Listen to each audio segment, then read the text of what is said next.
But you can rarely drink the leftover ale from the night before. Trust me. I have tried. What's up, folks? Welcome to fucking Failing Frequency. That's perfect.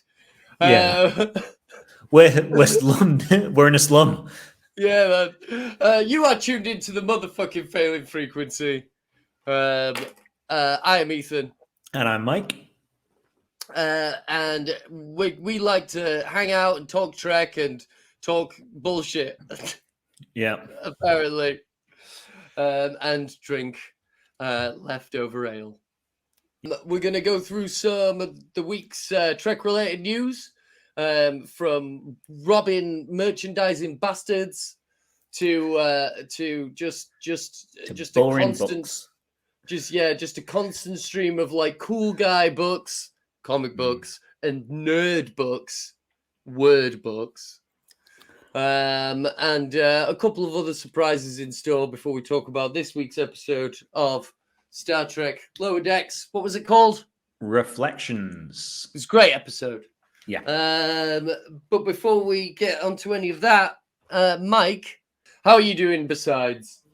I'm living the dream, as always. Yeah. I have just been inducting a new person into my workplace, so I am slightly buzzed already. Yes. So it'll be an interesting episode when I try and read out the what happened in Lower Decks. That's all I'm saying. Yeah. Nice. Right. Links and shit. Yeah, links. If you want to skip, time codes are down below. We are now officially a podcast as well. Yeah, man. So very cool. Yeah, there'll be links to the podcast if that's easier to consume for you. I think I speak for both of us where I say we don't care where you consume us. Yeah, man. I just want to be consumed. Yeah, eat us up, but we don't care where. Yeah. Ooh, that was nice. Oh yeah. Hope that Mike really picks up the gravitas of that. That was nice. Oh man. For those who are listening on Spotify, you're welcome for the cheeky little ASMR stimming. Yeah. Right, onto the motherfucking news. Yeah. Interview with Star Trek Strange New Worlds showrunner Henry Alonso Myers. He said a whole bunch of stuff. Trek movie reports, the headline says the showrunner on Star Trek Strange New Worlds showrunner on how season 2 is bigger, crazier, and stranger. I could have predicted that they would use stranger in the title. Yeah. He does say, like I say, he says a whole bunch of stuff. Nothing of much substance that we didn't know already anyway. Yeah. But he does make one is getting an episode. Yeah, we know that. Yeah, we know that. Thank you very much. We know that. Honestly, sometimes it's like sometimes you read through this and it's just them reiterating something that's already been said. It makes me feel that like a Trek movie and Trek core, do they have like just like people running around the Paramount lot hounding them and they say, yeah, it's all the same stuff that we've been saying. Yeah. Well, they only get so much that they can. It's like old trailer houses where they get the first 20 minutes or half an hour of some movies that they can show. You know, he'll have a couple of talking points that he can talk about and a load of stuff that he doesn't want to spoil. Yeah. So he just has to talk about the same old shite over and over again. Yeah, man. God, you see people in press junkets like, and they do look like they want to die. Yeah. But one thing that he said that I found interesting, you know, talking about not wanting to hold back on stuff for season 2. And he says, we were really like, okay, let's pretend this is our last season. Let's absolutely go for everything that we wanted to do. I think that's a good, I think that's a smart tactic to have. Yeah. Considering, you know, Next Generation, and to some degree, you know, like Enterprise, you know, essentially not really knowing, you know, that it was, I was just going to say last season. Enterprise, you know? Just holding on for saying, you know, this is going to be when we're going to build and then we'll get to a Romulan war. And it's like, no, you won't. And then when it comes down to the 6th season, they say, right, what we're going to do is we're going to change the sets and we're going to do this and we're going to bring on more regular cast members. And they go, not with the money that we're going to give you. We moved you to a less successful slot in the evening. Yeah. Where do you think that you're going to get this money from? Yeah, and we're taking away one of the hallways on the Enterprise. Yeah. We need it to build a smoking area. Yeah.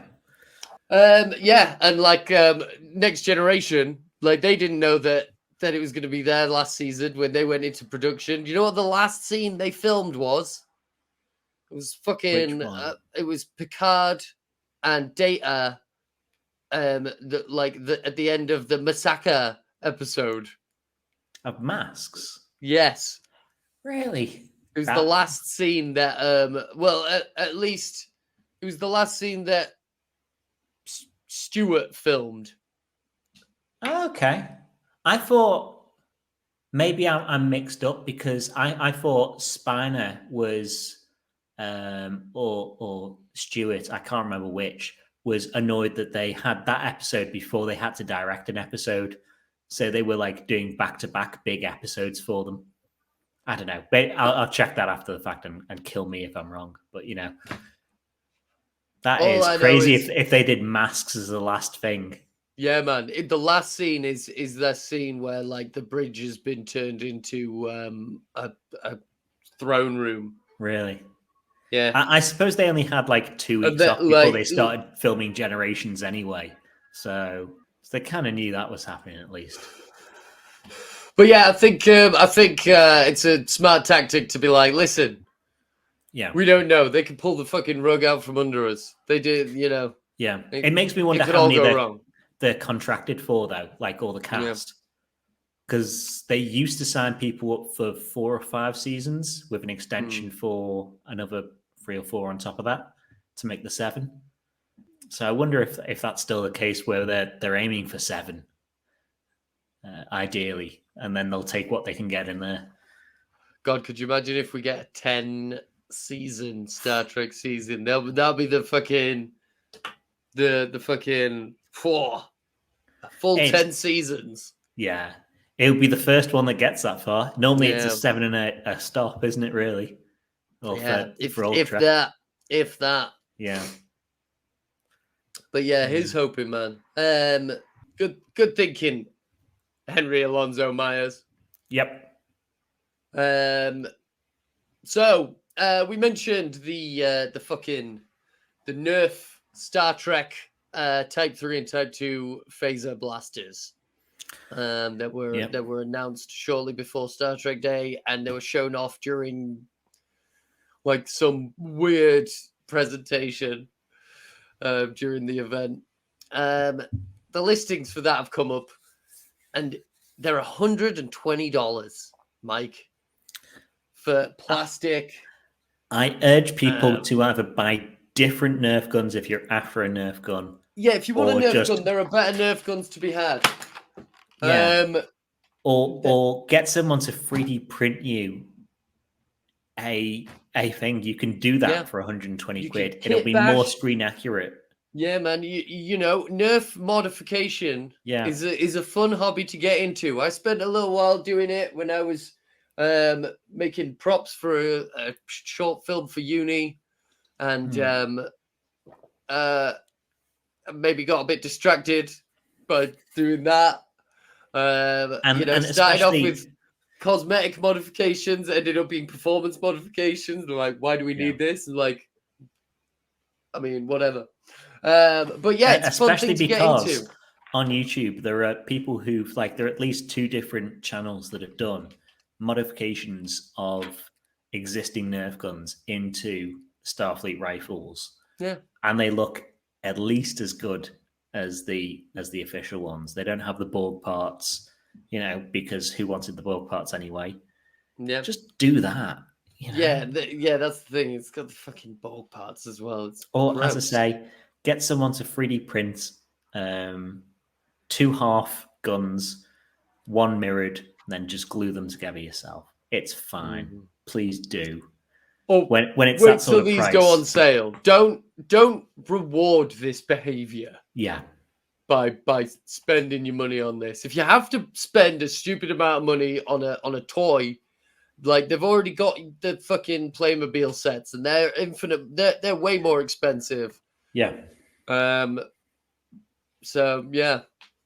Yeah, it makes me wonder what like cut, like Paramount or whoever demands if every toy has to be, or every collectible piece of merch has to be this expensive.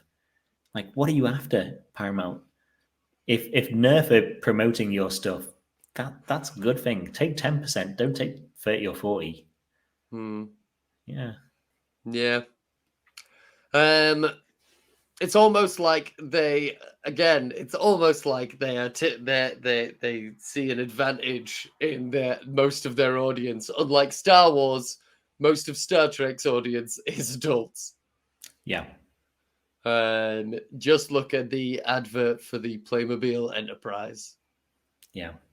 But yeah, God, 120 quid, you fucking bastards. Oh, where's my flat cap? Imagine if you had kids and one of your kids said, "Papa Ethan, can you buy me this Nerf gun?" 120 pounds? Yeah. In my day, you could buy a fucking goat for 20 quid. Yeah. And it would last a lifetime. His lifetime. Yeah. But yeah. Depending on what part of the country you're from, that's fun for you and the goat. Moving the fuck on. We got an announcement of some Star Trek comics coming from IDW. Released some covers for the I think it's the second or third issue of something issue. Oh no, this is the first. God, they've been talking about these comics for a while. Have they not fucking released them yet? I think it's the same ones, isn't it? Star Trek 400 or... Yeah, they're just now released. Yeah. Jesus Christ. But yeah. More covers. More and more alternate covers. It looks as though there might be a Sherlock Holmes themed Star Trek Lower Decks comic that I might just have to get. Yeah. Oh no, that's just another alternate cover. They do know how to do alternate covers to pull people in. They are very Marvel in that way, I suppose. God. Man, it's been years since I bought comics. Yeah, especially paper ones for me. It's been so fucking long. Gosh, this is mental. A paper, comic that you can shake around and ball up into a fist and hit someone with. Oh man, remember the smell? Remember the smell on a Thursday in the comic book shop? Yeah. Yeah, I'll probably check out the Lower Decks comic just because, as an Englishman, Englishman, and as a Sherlock Holmes. Oh man, I'm getting so many hats out today. As a Sherlock Holmes file, a man of many hats. They better treat it with respect. I think maybe it looks cool. Incidentally, this hat is already out because I've just finished listening to the Sherlock Holmes Cthulhu casebooks. Okay. By James Lovegrove, which I highly recommend. It's Sherlock Holmes dealing with fucking Lovecraft shit. Do you reckon Lovegrove got that job from being like somewhat name-wise close to Lovecraft? I think it's quite possible. Yeah. It's normative determinism. Yeah, he's also written some Firefly books. Okay. And so has you ready? So has Una McCormick, who's also brought out a fucking Star Trek Picard book. Boom. Good. Yeah, that is segueing to the max. Oh, man. You made a very good point about this cover, and I agree. The cover of this book, it is a book that is the cover of it, and I'll show it here if you're watching the YouTube version. It has Picard taking up half the cover, let's say, of the amount of people space. It has Raffi taking up a third of it, a quarter of it, and it takes Eleanor another third. No, I'd say a sixth because Picard is taking up half. Oh, he's taking so much. Yeah. And then those two are taking up a quarter. Well, Raffi's got 2/6. Yeah. And Elnor's got like 3/5. Yeah. Someone do math. I'll bring out the chalkboard. Yeah. But this book, it's been getting somewhat. I haven't read it. We haven't read it. Hands up. But it has been getting mixed reviews in that people say it's a good book, but people say the cover is misleading because it's a Raffi book set around 3 time periods before Picard season 1, or Picard season 1, or just after, before Picard season 1, and during the Dominion War, I think it is. And Picard barely features, and yet he takes up the book, the front cover. He's the main guy. He's the boss. Oh, well, yeah, he's the main guy. He's the boss. He's Charlie. Yeah. Where are his angels? Cool, because, to be honest, Raffi's an interesting character. It seems like they're building her up. She said in another interview, or Michelle heard on her stunt work and Raffi's evolution in Picard. So, she's talking about here, she's doing her own stunts and stuff. She's going to be going into the seedy underworld of the Federation. Maybe after Picard, maybe Raffi's going to, with whatever they do in Star Trek, maybe Raffi's going to be in Star Trek. Maybe they're making Raffi a thing. If they do a 7 show, I suppose they've got to have a 7 and Raffi show. Exactly. But I don't see why you'd keep the Raffi character going otherwise. It's thankfully, Elnor's, again, featured on the cover of this book, is barely in this book, doesn't have a plot in this book like he didn't have a plot in Picard season 1 or 2. But thank God he's not in season 3. And then trying to write around him again. And thank God it's not a book around him. We don't need to just insert characters just for the sake of it and try and especially not Elnor. Especially not Elnor. My least favorite character from Picard. Yep.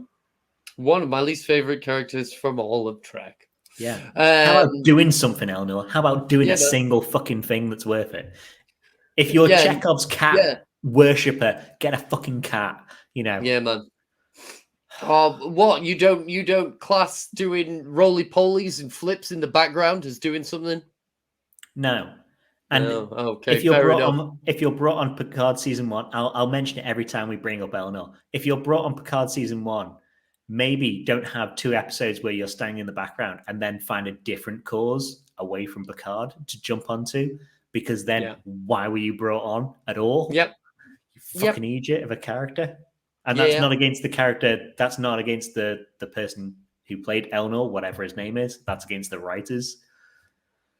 You write Elnor out of that and it's better. Maybe Elnor is a metaphor. Yeah. Maybe Elnor is actually he's actually a seething critique. A searing critique. Seething? Both work. He is a critique. He's a metaphor, an allegory for the downsides of the monastic lifestyle. Maybe Elnor's satire. He's got to be something. Yeah, man. Yeah. More books. Just before we go on to more fucking books. Some of the other covers for the Strange New Worlds comic that they've announced as well. Yep, we're getting some Strange New World comics. They look pretty classic IDW Star Trek comic book covery. On screen now in the YouTube version. Yeah. Yeah, man. They really do look the same as they have done since IDW has been doing them. They definitely have a style. The other book, this time less nerdy because it's got pictures. It's the Star Trek cookbook. It's a cookbook. Yeah. Yeah, man. Another second one. So we got here with all new recipes right beside timeless classics. Food stylist and New York Times best-selling author Chelsea Monroe Castle's reimagining of the Star Trek cookbook presents a visual feast, along with complete guides on favorite foods from across Star Trek, adapted for easy use in 21st century kitchens. Does it have gach? And is it vegan? I know the Romulan ale is non-alcoholic, or it's very light on the alcohol. There's a picture. So we've got. I wouldn't say that. I would say it's standard. It's a standard. It's how you would make a cocktail in a bar. But Romulan ale is supposed to get you off your fucking face. No, exactly. This is what. Do you know what? I'm glad you said that, because this is the point I wanted to raise. Not the big point I wanted to raise, but definitely a critique I wanted to raise about this Romulan ale recipe. It's pretty basic. Yeah. We got 2 ounces of blue sports drink. Gross. No bartender with any self-respect. Like Parade or some shit like that. Exactly. Yeah. 1 ounce white rum, 1 ounce blue curacao. Again, like I've said it before, blue curacao is the thing you put in cocktails to make it blue. Yeah. But it's pretty basic. And then just some 3 ounces lemon lime soda. Honestly. So you need at least replace the lemon lime soda with vodka or gin. Yeah. I always say you could maybe take like some ghost whiskey, which is unaged or artificially aged whiskey that remains clear. Yeah. And you could use that with some blue curacao, sure. It would, maybe some bitters, make like a nice blue old fashioned, or you could get some, like, if you wanted to go the sweet route, you could get some fucking Ray and Nephew's fucking 72% overproof rum. You can get some various different blue liqueurs, and just throw fucking loads of shit in there, some blue coloring. Or you could skip all of those steps and do what I did on Star Trek Day, which was get some blue Four Loko, which I drank about half of and was like, I don't feel well. Yeah.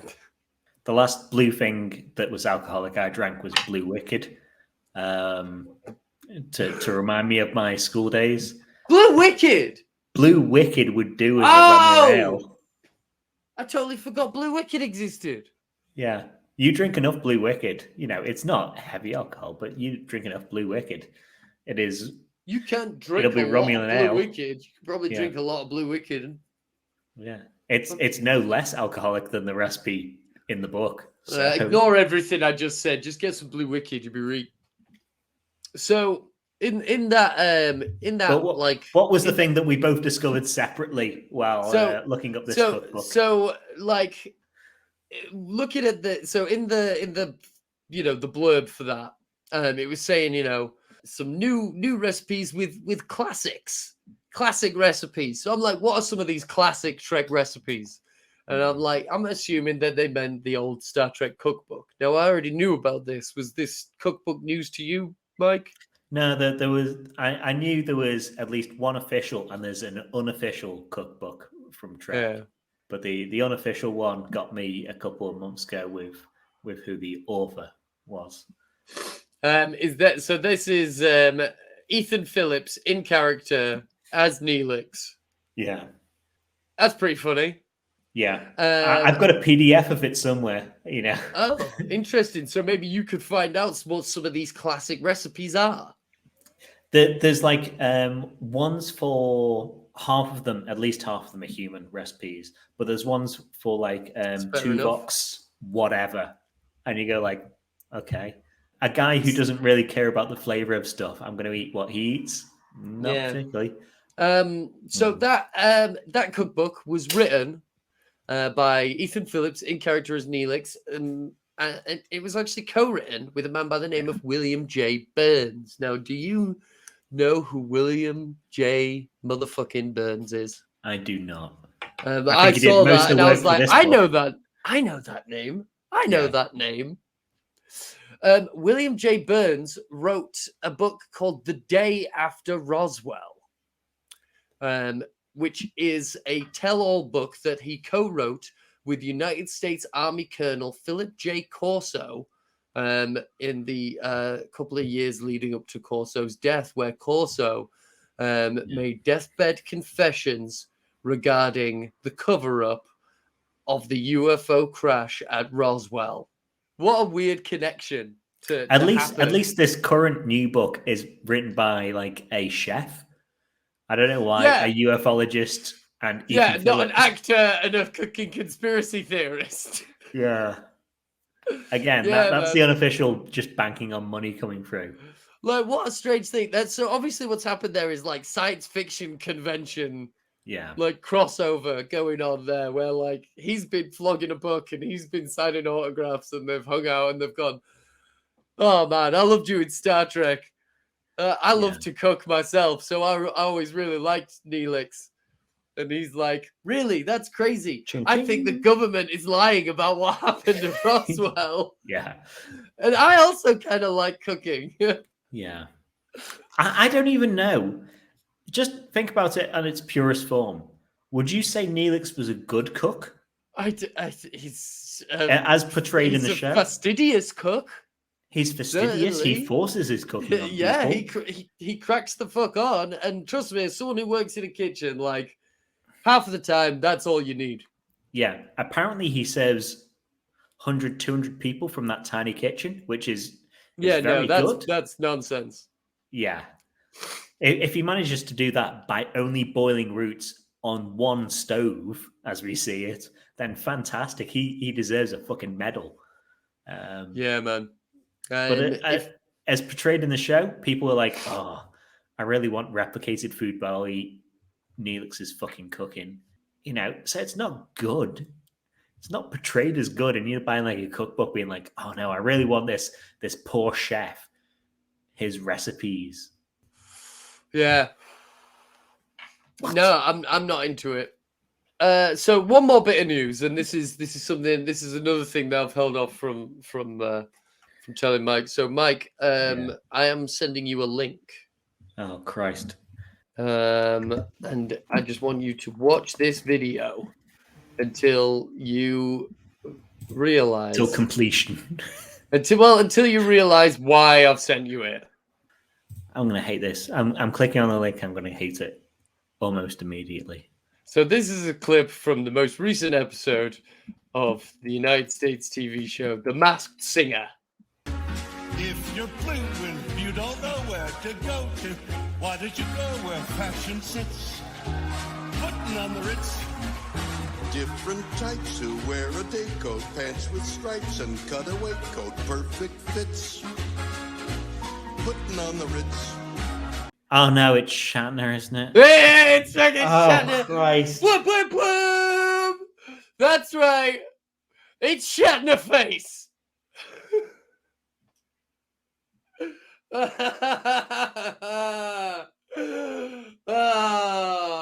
that's right. On the most recent episode of The Masked Singer, William Shatner appeared to do a spoken word cover of Putting on the Ritz. Yeah, man. I'll send you the second. Check out the second link as well. Oh. It starts about 20 seconds into the video. That's the video of them taking off his mask. Fucking hell, he is. I've just had to pause it there when they took the mask off. He does not look. He looks in a bad way, doesn't he? He looks. He shouldn't be doing. He's in his 90s now, isn't he? Yeah, man. He shouldn't be doing this. I reckon he had the lyrics taped to the inside of the mask. Well, to be fair, he is 90. I would as well at 90. But he looks like a boiled root vegetable. He is that sort of. Yeah, man. He looks like when someone He has enough money. He's gone to space. He's done all the fun things that you want to do in life. Don't appear on the Masked Singer, for God fucking sake. Jesus. But yeah. So that happened. Yeah. He really Shatner face this time. Yeah. Didn't he? For anyone who's joining us as a podcast, Ethan has a segment called Shatner Face about William Shatner, where it's mainly trying to annoy and enrage me because I don't think Shatner's a good person. Yeah, it's like a Shatner watch. Yeah. It's a Shatner watch because he done half get up to some stupid shit. Yeah. Whether it's presenting outrageous propaganda for the Russian government, whether it's, just shitting on his co-stars, whether it's not appearing to his best friend's funeral. I don't like the dude. Bad mouthing the franchise. Yeah. Endorsing a UFO truther documentary. Yeah. He's always up to something, is our William Shatner. Yeah. And God knows, Dan, I dislike him for it. I don't think so. To clarify for, again, people who might be joining us as a podcast, I don't think Shatner is a bad actor in TOS, despite what people think. I think he's just a bad person. You think he's a bad actor in public discourse? Yeah, I just think he's a bad person. He's a bad actor in terms of his behavior. Yeah, not a great guy. Not a great guy. Nah, man. But fuck him. Yeah, man. So that's it for the week in Trek. Let's talk about episode of this fucking Lower shit. Decks. What was it called? I'm really bad at remembering the names of the episodes. And I only remember them because I note them down. It's Lower Decks Season 3, Episode 5, Reflections. Ah, yes. A sensible title, like an episode of Star Trek. It would be, yeah. What did you think of the episode in non-spoilery stuff? Non-spoilery stuff. I think this might be my favorite episode of the season. I thoroughly enjoyed it. Not only did it have some references and some jokes, but it also had plot, which we mentioned last week is something that we hadn't even thought of with Lower Decks. Yeah. Like plot. This episode had fucking some shit. It had some revelations. Yeah. It had an arc. It can be like, Lower Decks doesn't need to be just episodic where it doesn't follow on like Strange New Worlds, or like Strange New Worlds has like an overarching plot, but it's not shackled to it. That's what this episode felt like to me.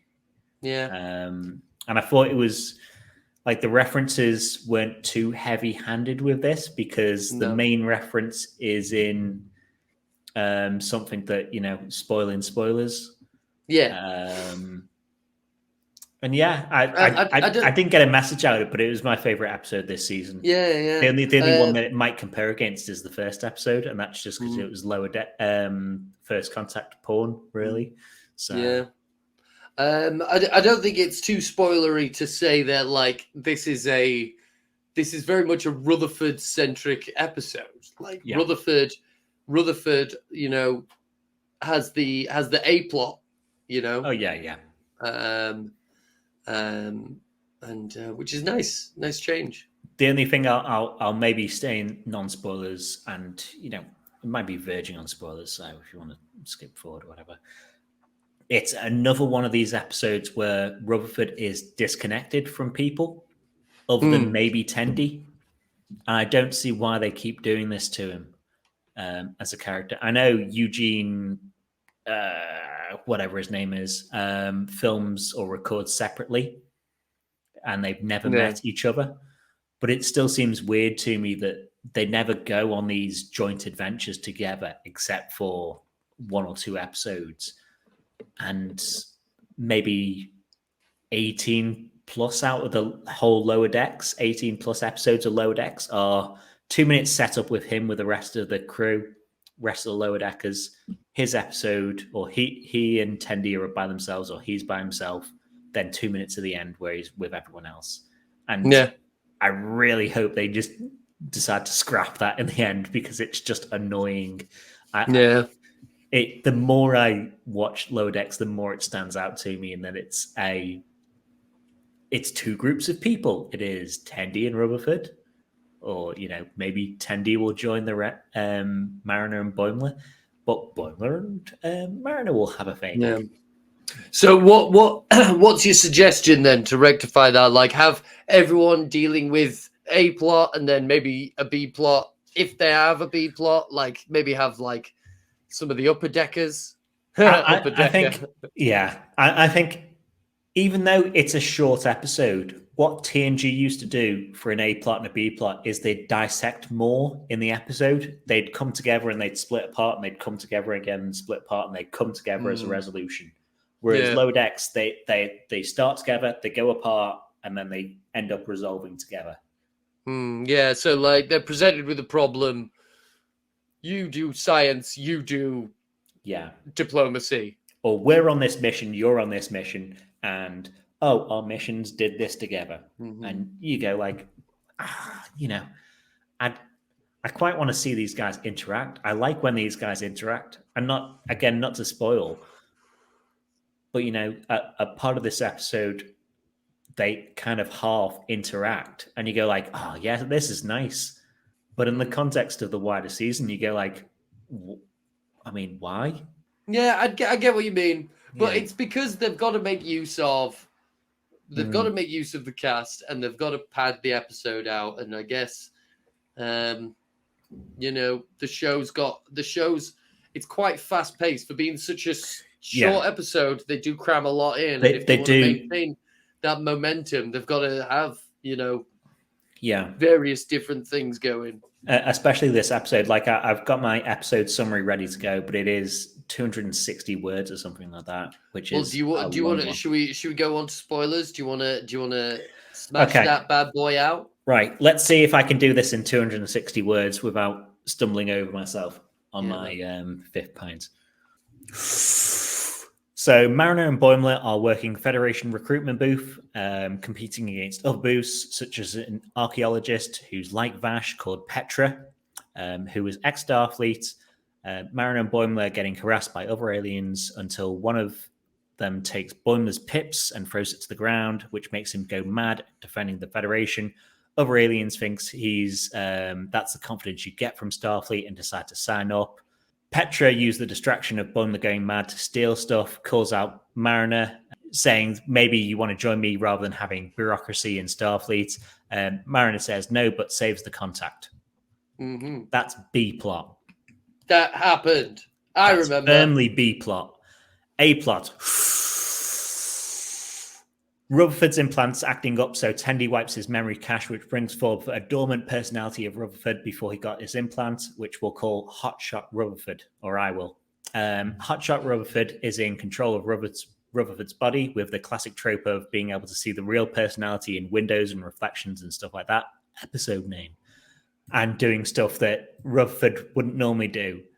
R. Rutherford forces Hotshot Rutherford into a mindscape where they can compete against who's the best engineer in designing and racing a ship through the neutral zone. Hotshot Rutherford uses his own racer design. R. Rutherford uses Delta Flyer, crewed by imaginary versions of the rest of the lower deckers. Hotshot Rutherford gets hit by a Romulan warbird. R. Rutherford saves him just in time for Hotshot Rutherford to die in his arms and show him a memory of a vague, sinister Starfleet personnel trying to erase Hotshot Rutherford's memory to implant onto his head. The episode. Yay. It's a conspiracy. It's a conspiracy. This goes right to the top. To the top. Yeah, man. Yeah. And that's the second time conspiracy has come up in this episode. Yeah. Well, third if you counted the Queen. Yeah, I thoroughly enjoyed this episode.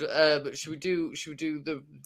Yeah, let's just do general spoiler chat. General thoughts. The whole recruitment event. I loved it. I thought it was so funny. Have you ever had to do one of those?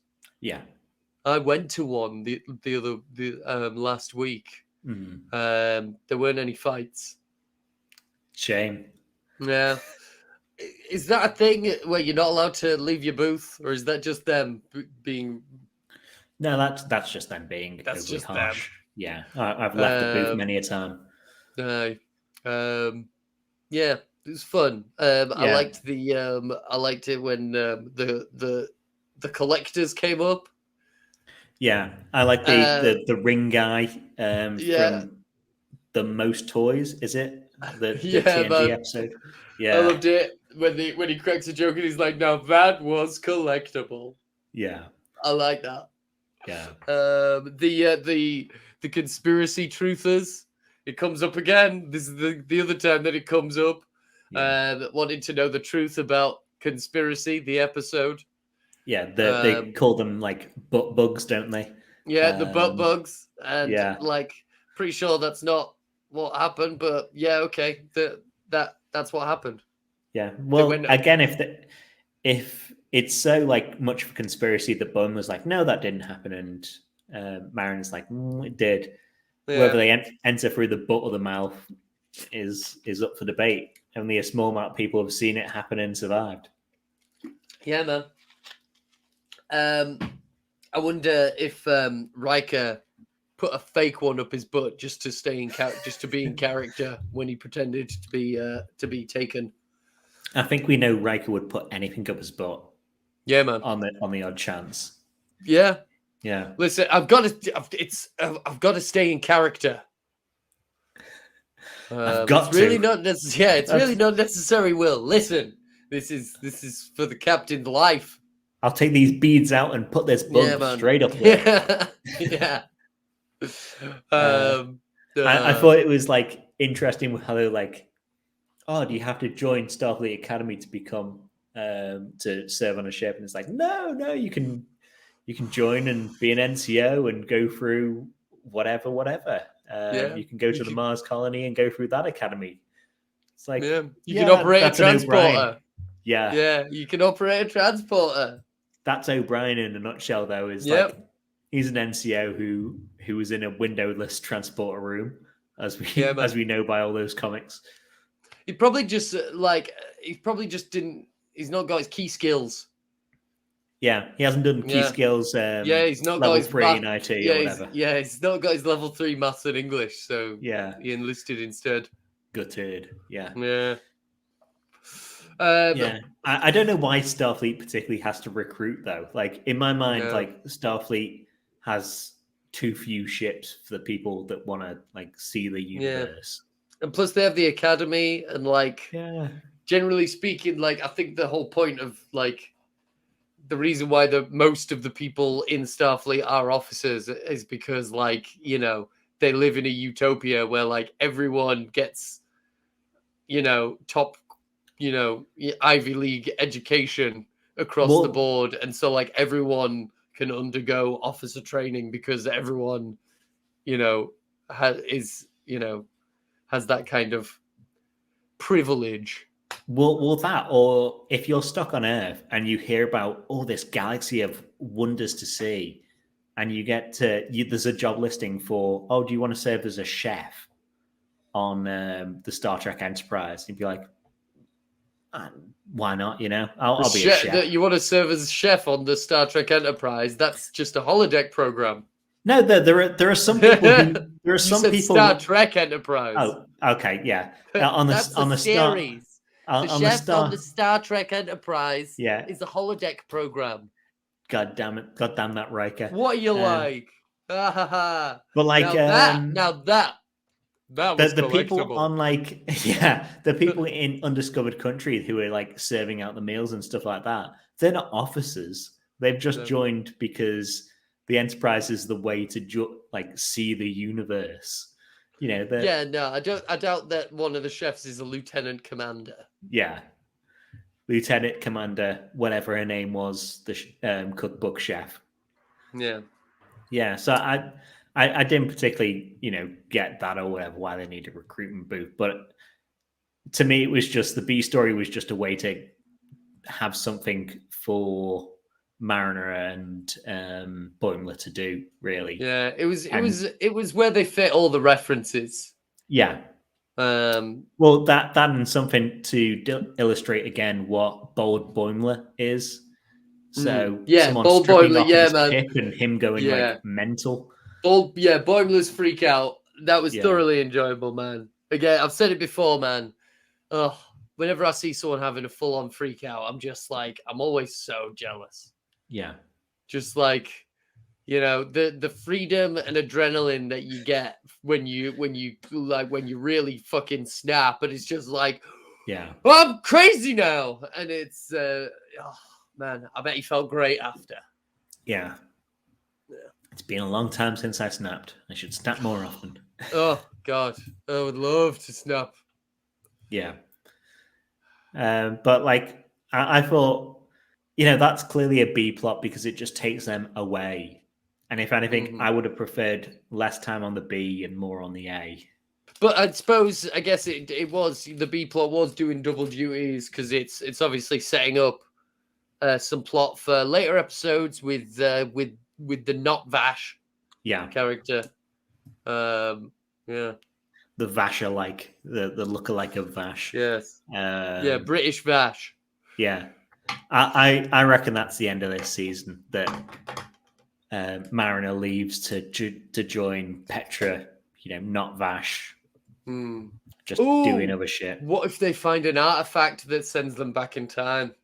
Ooh. A Iconian doorway or Iconian... Ooh, Iconian doorway. Those are in Star Trek Online. A lot. Mariner talks about how she has a degree in xenohistory. Yeah. So she has a degree in presumably the history of other planets. Yeah. She's obviously like, I have that. I bet I could get a degree in xenohistory. Yeah. I could totally do that. The history, the fucking Kronos, Romulus, Tatooine, God knows everything happens on Tatooine. Arrakis. Yeah. I know loads about loads of planets. What's the name of that planet from Avatar? Pandora. Pandora. Like the jewelry. Yeah, man. Should we do A plot though? Because man. Because it's a really good one. A plot was fantastic, and it really only has one lower decker in it. Really. Yeah. Rutherford with his dumbass implant. I'll say, like, to kick off, I thought the start of this episode as a whole, where Rutherford wakes up from a nightmare, was the worst start to an episode that we've had so far. Really? All it needed to make it, just an average low deck start was for him to put his head back on the pillow and more sparks to come out of his, implants, like it does later in the episode. Because he just wakes up from a nightmare and goes like, oh man, that was weird, and falls back to sleep again. Yeah. And it's like, what? I have nightmares. Yeah. It doesn't mean like I'm going to start a fantastic adventure the next day. Yeah. I think it's a classic. It's, there are many episodes of Star Trek that have opened with someone waking up from a nightmare. Yeah. And they're all fucking dull. You think of one that's exciting. There's Troy flying through a dreamscape. Dull. Troy that Voyager episode where they're all in dreams. The Harry Kim thinks he kisses Seven. I don't think that does. Listen, there's got to be one. Yeah. Surely, maybe. Yeah. So Rutherford, like his backup, shows up. What is it you called him? I called him Hot Shot. Hot Shot. I originally in my notes had him as evil, and then I deleted evil and changed him to Hot Shot. I was thinking about this because you can't be Mirror Rutherford. Yeah. Can't be Mirror He's Rutherford. Not Mirror. He's not from the Mirror universe. Particularly evil. He's not really evil. He is a douche. He's a douche. Yeah. Douchebag Rutherford. Rutherford. I was also thinking real Rutherford would be maybe real. Is that the real Rutherford? Yeah. original recipe Rutherford is what I landed on. Okay. Because I feel like real Rutherford is mean. Yeah. But douche Rutherford is the same. Or Stefan Urkel Yeah. is another one. But yeah, I think it's quite funny, like that. Rutherford's actually a massive twat. Yeah. Rutherford's so nice, but you take away the cold machinery from him, and he turns into a douchebag. Not the other way around. It makes me wonder because we've had Rutherford that we know and love erased already, and he defaulted to that happy-go-lucky Rutherford where it's like okie dokie again. Mm-hmm. But this version that we meet, this douche Rutherford, is just a douche. So what happened to him to make him a douche other than he had a life growing up? I mean, he's. Weird. I mean, he's. Yeah, I mean, most douchebags I've met had a life growing up. Yeah. Like, then if they just went into existence as like 20-year-olds, Yeah. would they just be happy okie dokie kind of guys? I mean, I guess so. Yeah. Yeah. Like maybe, maybe if like people, aren't raised to be dickheads, maybe they won't be dickheads. Yeah. Everyone has baggage, Yeah, God knows totally. everyone has fucking baggage. Totally. Yeah. I like him guessing maybe hitting on like Barnes again. Yeah. So Yeah, every turns time out- he's been reset, he just hits on Barnes, really. Yeah, man. So in real life, not cartoon, Barnes must be a looker or like must be attractive to Rutherford because Yeah. this is the third time he's hit on her. Yeah, he asked if the spots go all the way down, and she's like, "Excuse." I guess I would imagine that is an extremely not okay thing to say to a trill. I bet that's Jadzia didn't mind it. I bet it's become like a thing. Yeah. But it's like a thing. It's like, dude, you can't ask a trill that. Especially when you must just be able to Google it in the future, like space Google. Yeah. Where do trill spots go? Yeah, Google image search. Yeah. I guess with the personality, is like, yeah, when they reset it and they deleted all of his memory, but like it's the implant. Like they say, they're going to program that he volunteered for this into the implant. How much of Rutherford's personality is all of that friendly, lovely Rutherford? Is that it's just the implant? I'm guessing. Yeah. That's an interesting question. Like, I don't know as well. Like, do you think it's Section 31, or we'll get onto that? Like potentially, like the it's a shadowy Starfleet cabal. He's wearing a TNG era uniform though, and Section 31 don't wear uniforms.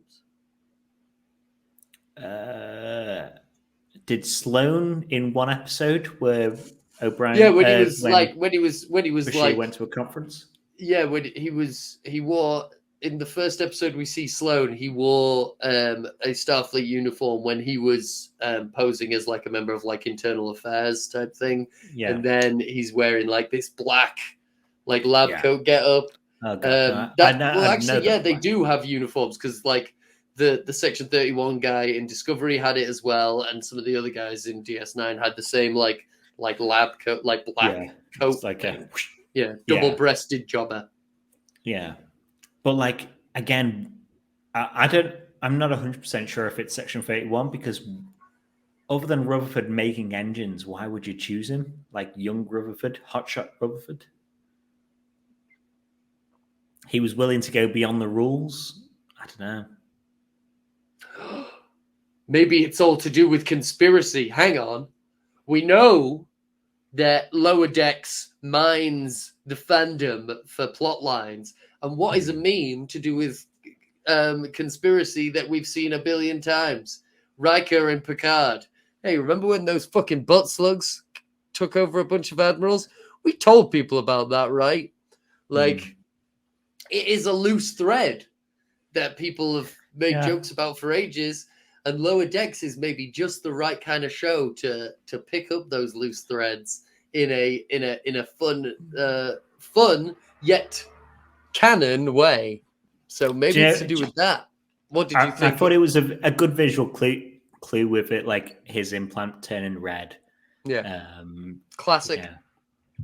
And I was half worried because after he hit on Barnes, I was worried that he was going to go for Tendy, which is just a classic trope. You know, it's a dumb trope, but if they did the mirror reflection stuff from like Hulk 2003 or whenever it was, I was like, oh Christ, they're going to do this, aren't they?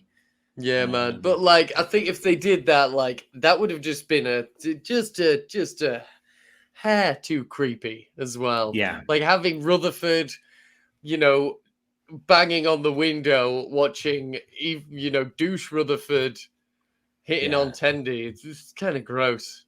Yeah. Yeah. It was fantastic, of course, to see the Delta Flyer and the Romulan Warbird in the animation is great. The animation's great.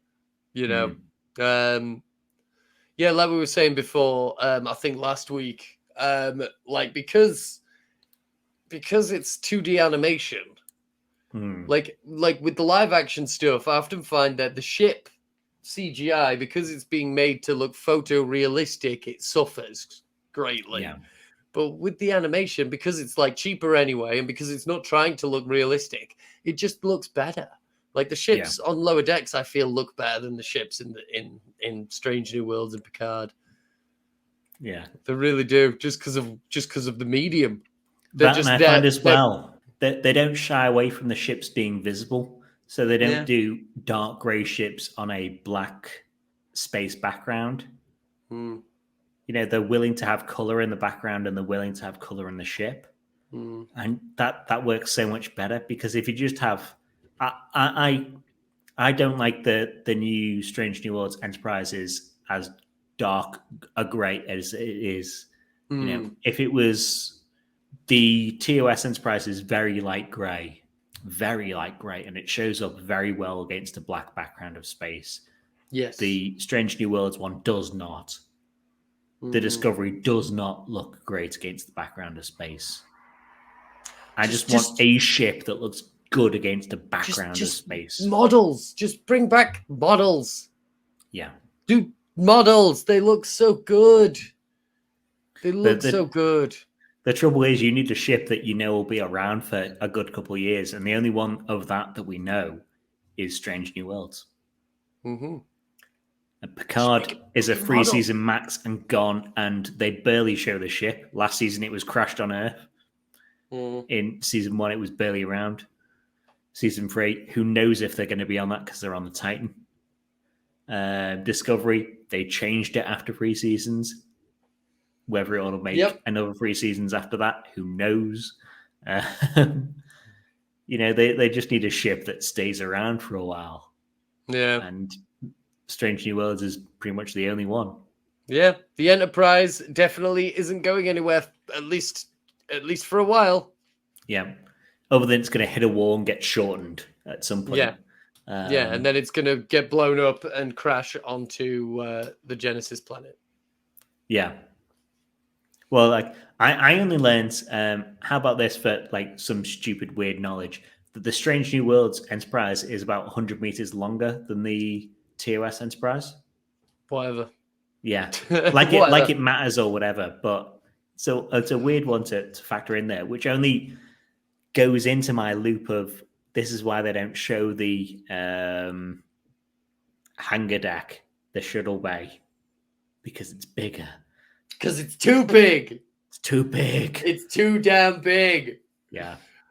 Yeah, it's so what did you think of what else was there to talk about this episode? There was the race itself. There was the race itself. They got their racing uniforms. Yeah. That was fun. It was very much like what I was saying up front in non-spoilers, where like most of the episode where it lifts from a different episode is from Voyager Drive.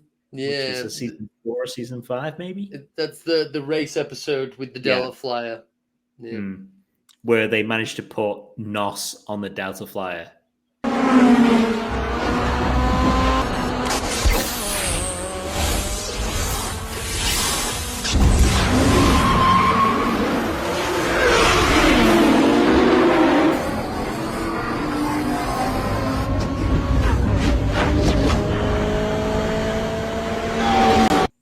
Well, I mean, the point of that episode of Voyager was, is teamwork and cooperation and everyone coming together. More heads is better, But that's the same point as like what I'm saying is when they lift off an episode, because it's lifted into a mindscape, you kind of go like, or I certainly did. I was like, oh, that's fine because it's a mindscape. You're lifting into someone's mindscape, which is fine if they're copying something that they already know. Yeah. But whereas if they did that into real life, into the real life of Lower Decks, I'd be like, oh, this is lifting heavily. Where if you're just doing a race and you succeed by working as a team and you're in flight suits from the Voyager, but because it's in a mind space, I'm like, oh no, Rutherford would be like, oh, on top of the Delta Flyer, he'd know about the flight suits, and he'd know about this, and he'd know about that. Yeah. Well, not only would he know about the Delta Flyer and the flight suits and all of that, but he would also know the lesson of the Delta Flyer, which is teamwork, and that's that's why it, in my opinion, that's why it works in the mindscape, because like whether or not more heads is better, it's a better mindset. It's a better it emphasizes community, teamwork, and cooperation, and that's how he won the race, really, because the race was a metaphor. His character was stronger. His strength of character was better than his douchey loner past self, because he had his friends. Yeah. Man. And I half wish that the real Lower Deckers had somewhat transport themselves into Rutherford's dreamscape. In the Voyager episode where it's dealing with the clown, the weird clown guy, and they go like, "Oh, you can have the captain instead," and then they transport her in, but it's actually a fake copy of her. Whatever that episode is called, it will be on screen now. I think it was actually the Doctor, wasn't it? No, it was the captain that they transported into the end. They put in the Doctor for the middle bit of the episode to say, "Oh, you can't capture this human being," or because it's not a human being, but you can have the captain instead. But then it worked out to be not the captain; it's just a replication of her. But that would have been a better connection for me, rather than Rutherford just dreaming up that he has friends. That he just has friends. Because if you just dream you have friends, then what's the point of? I can dream, I'm friends with William Riker. I can wake up tomorrow being like, oh, me and William Riker had such a great adventure last night. Doesn't matter. But that's not what's happening though. It's not a dream. It's a battle in the mind. It's I can imagine the Hulk. Like is when fucking Bruce Banner and Green Hulk and Grey Hulk have a battle inside their mind. Is that a dream? Yes. Kind of, but like it's more. It is and it isn't. If you can imagine, it isn't. If you can imagine a scanner and just say like, oh, instead of a scanner, I'll imagine my friends. I could imagine, Conan the Barbarian. I could imagine Kirk. I could imagine Picard. I could imagine everyone around me rather than my Lower Decker friends. So I don't get where imagining the Lower Deckers. You got to think about it in more like Jungian terms, man. Yeah, it's all about apotheosis. Well, that's he didn't. It's not the fact it's not so much that teamwork is what saved the day. It's more that like Rutherford's character, his self. He's a more fully fleshed out and rounded self, and because of his philosophy, philosophy won. But don't you think as well? If and because it's internal, it's in his mind. If young Rutherford didn't have anyone to support him, but our Rutherford Rutherford of the present time, Lodex, had people to show up to back him, that says that to me as well. And it was half displayed in the episode, like Shax sees Rutherford and goes like, "You're not Baby Bear," or whatever. And you go like, yeah, Shax gets it, you know. Shax understands. Shax sees through this instantly. Hang on, I've seen one of my shipmates possessed by a slightly different version of themselves before. Yeah, and I'm like, again, I just want more interconnection between Rutherford and Tendi, who sit on the sidelines, Rutherford in particular, and Mariner and Boimler, because they are separate groups of people. It's like if Geordi and Data never interacted with Picard and Riker over than the first 2 minutes of an episode and the last 2 minutes of an episode. And that was never the case with TNG. There would be interplay. And I get that it's a short episode span to do that, but I just want them to interact more. Fair enough. They're the main fucking cast. They should interact more than the last 2 minutes. Yeah, I know what you mean. And the first 2 minutes. The first 2 minutes and the last 2 minutes of every episode. Yeah. I've got a problem. Okay, you go away. I'll do my Catch problem. you later. How was your problem? Oh, it was okay. I solved it. Yeah, cheers. Yeah. I just want that kind of like dynamic to end or not be every single fucking episode of this show. Yeah. Well, maybe we'll get that. Yeah. Now that they're not making the show under fucking COVID restrictions anymore. Well, Eugene, I can't remember his last name. I'm very sorry for people. Eugene Levy. No. Rutherford's actor has still not met the rest of the cast of Lodex. Oh no, they've met. They did a con appearance where they were all in cosplay together. No, he wasn't there. Wasn't he? No. Mental. They've not met in person at all, I don't believe. Oh, man. Maybe he's a shut-in. Yeah. Maybe he's a recluse. Maybe he's a hermit. Yeah. Right. How about other things we saw, Easter eggs, etc. And then if we can think of a message of the episode, because I'm struggling before we close. Yeah, man. I think I can fucking curl out a message. Okay. I think I can fucking squat down and fucking push out a message for this episode. Okay. Other things. Apparently, the Cerritos has got a captain's yacht. Who knows why? Yeah, a captain. Sorry, I couldn't figure out a Captain Jot. I thought you said Captain Jot.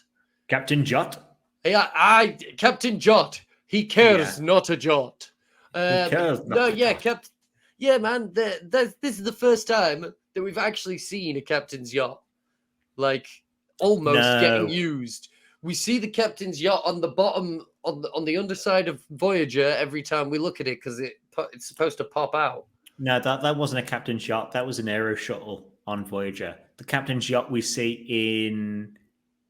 It's not Nemesis, is it? Maybe it's Insurrection. We see a captain's yacht. Maybe. Yeah. Oh, it's one of the TNG movies, whereas the thing on the bottom of Voyager is supposed to be an aero shuttle. So originally it was designed to enter the atmosphere of planets and come up rather than be a warp capable. Oh, so it's like a drop ship. Yeah. Right. But yeah, it's the first time we've seen a captain's yacht almost get used. Yeah. There was a Spock and the Kirk poke your head in things that you see at the beach with a Horta. That was fun. That was fun. Apparently, in this time period, Sisko is still in the Celestial Temple. Yes. Which he could always leave by the time of Picard. Please, season 3 of Picard, please, you know. Yeah, well, he definitely leaves by the time he's in that comic. Yeah. but I think he's Oh, just that's doing. true, yeah. I think he's just doing emissary stuff. I don't think he's like released. Yeah. Uh, The outfit style is not, fleet-wide. They say it's the Cerritos, and then Rutherford gets cut off before he says what other ships the uniform style of the lower decks is on. yeah. Um, I think I think in that he alluded to a bit of an answer to a question that I know that we've discussed, which is what is the logic with Starfleet uniforms, and apparently it's loose. yeah. It's like apparently I guess it's not like as long as you're in uniform, doesn't really Yeah. matter which uniform or like Well, that or it's designated by like what style of ship you're on or whatever, because he's like, Yeah. oh no, the California class wears this. yeah, or some classes of ships get their Yeah. own uniform Yeah. anyway. Because California at we least also get that. do see a lot of people on a lot of ships wearing all the same uniform, and they're all different classes. So maybe it's just like sometimes you Yeah. get your own uniform Mm. and it's loose. Yeah. That's what it seemed like from Boimler's explanation of it. Yeah. Yeah. On aliens on the planet, there were far too many to mention, but There were so many. There was there so were much going so on. fucking many. The two I've got noted down were the guy from The Most Toys with the ring through Mm-hmm. the nose and the mouth and whatever, and the who's Paylor Toff, apparently. Again, I had to look that up. Sorry, I didn't have that encyclopedic knowledge. People who have encyclopedic knowledge. And the when Bun is going mad, he's like, and you, the people, you should stop trapping people inside games. Yeah. It's just the DS9 move along home guys. Yeah, man. Yeah. Yeah. That was funny. Would you have signed up for Starfleet? Would you have enlisted, or do you reckon you could do the academy route? Well, I would have signed up for at least the NCO Academy, like the Mars technical stuff. Yeah, because the archaeologist does have some good points. We should say she has some real good points where it's like, oh no, you travel into the past so much, and there's so much chance of you becoming a Borg. Yeah, fair enough. But also, I get to see the world, and or the universe, and it's the best chance I have to see the universe, rather than just stealing shite. Yeah, like she steals Negus's staff. Yeah. Yeah. But there's a healthy medium. Would you steal it? Would you go Starfleet, or would you? I think I would probably get kicked out of Starfleet Academy for doing drugs.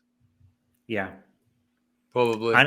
I don't think it was the best way to recruit people, because everyone coming through that recruitment drive being like, "Oh no, Starfleet's going to make you this most confident, angry person." Yeah, and you're like, it's not though, really. Yeah, no, it's not great. He's being quite disruptive. He's definitely fucking with the vibes. Yeah. So anything else on the episode? Shall I wrap it up? Well, what do you think the message of the episode was? I think the message of the episode, and I think that the take home from this is, apes together strong. Okay. A more. There's a lot to be said. I'm not saying that this is a strict rule, but a community, a chosen family, a close knit group of people can help someone, flesh out their own personal character. Forming bonds with people is good. It's good for you as a person, and if you can all bond and come together over or for the same purpose, or behind an establishment, if you can serve something that you believe in together, cool. That's awesome. However, that doesn't mean to say that the banner that you all come together under is necessarily always in the right. You should always still question authority and not trust the people that claim to have your best interests at heart. I'm still very I'm still very wary of that, like, vaguely authoritarian message Yeah. that has been in some of the episodes of Lower Decks this season. Like, Yeah. watching this, I'm like, yeah, teamwork is cool, but yeah.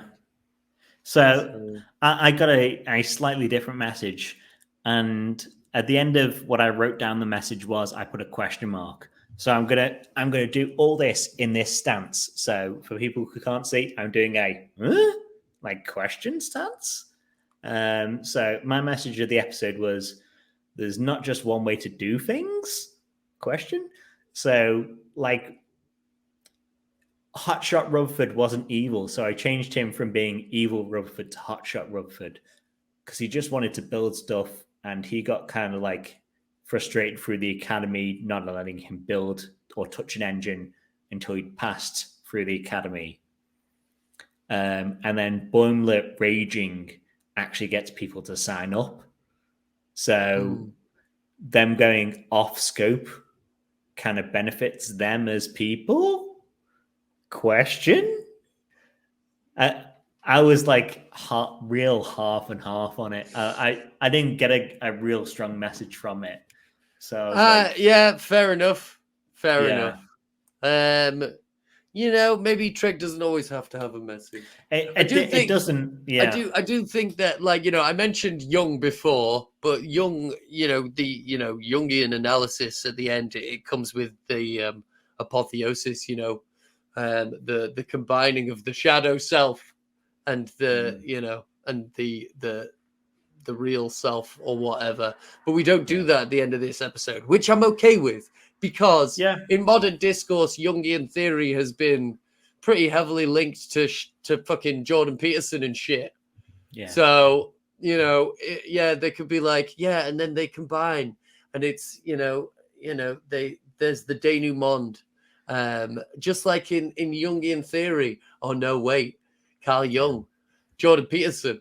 Let's not do that. Let's kill that the other version of himself. He must die. Yeah. So I'm okay with that. I think, you know, you're saying as well, like, not every as long Trek as it's episode not needs a message.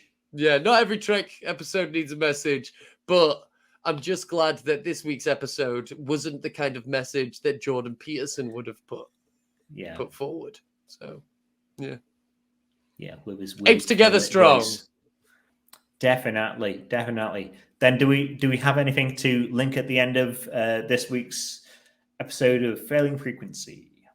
Go check out William Shatner.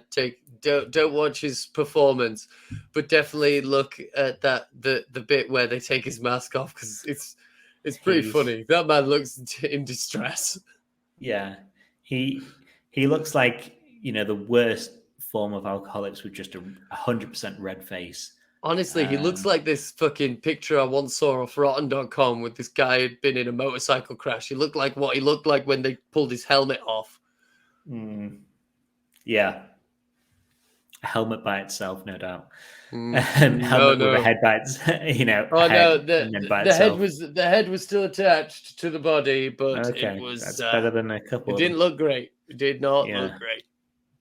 Other than that, shall we say there are links in the doobly-doos below for Ethan's TikTok, the Made It Show group.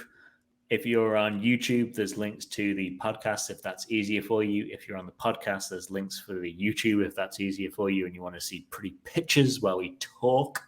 Yes, you want to see me waving my arms around when I talk. Yeah. You can't see all the stuff I'm doing to you right now. Man. Man. I mean, like, I'm sure our voices sound great, but if you go to YouTube, you can also watch me vape. Yeah. Live long and prosper, motherfuckers. And peace and long life, double dumbass. Yeah.